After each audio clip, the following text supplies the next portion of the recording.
તો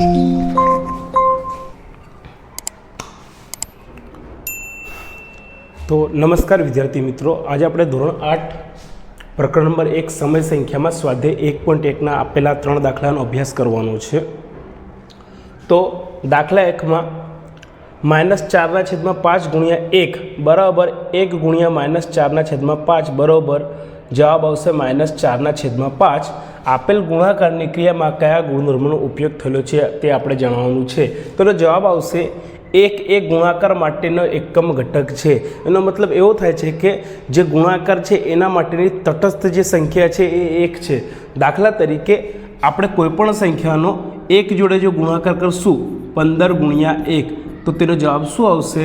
15 જ આવશે। તો માટે 1 એ ગુણાકારની ક્રિયા માટે તટસ્થ ઘટક અથવા તો એકમ ઘટક છે। ચાલો, ત્યારબાદ બીજો દાખલો છે -13/17 ગુણ્યા -2/7 બરાબર -2/7 ગુણ્યા -13/17। આપેલ ગુણાકારની ક્રિયામાં કયા ગુણધર્મનો ઉપયોગ થયેલો છે તે આપણે જણાવવાનું છે। તો વિદ્યાર્થી મિત્રો, જે આ સંખ્યા આપણને આપેલી છે એના અંદર ક્રમના ગુણધર્મનો ઉપયોગ થયેલો છે। એટલે શું?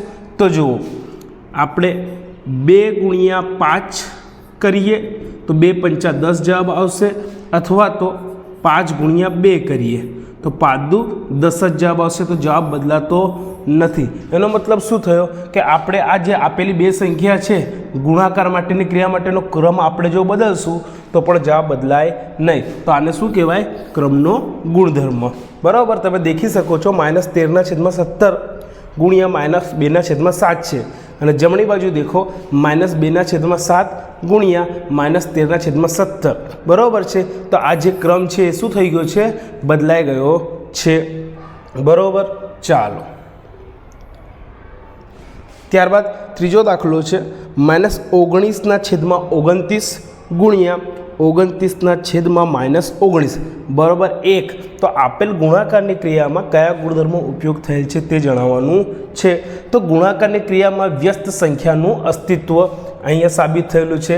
દાખલા તરીકે જો આપણે 2/3 ગુણ્યા આનો વ્યસ્ત થશે 3/2 બરાબર જવાબ શું આવશે?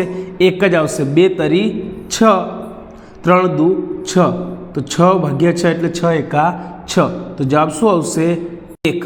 એટલે આપણે કોઈની બી વ્યસ્ત સંખ્યા બરાબર છે એની સાથેનો ગુણાકાર કરીએ બરાબર 2/3 એની વ્યસ્ત સંખ્યા છે 3/2 એની સાથે આપણે ગુણાકાર કરશું તો આપણને જવાબ કેટલો મળશે?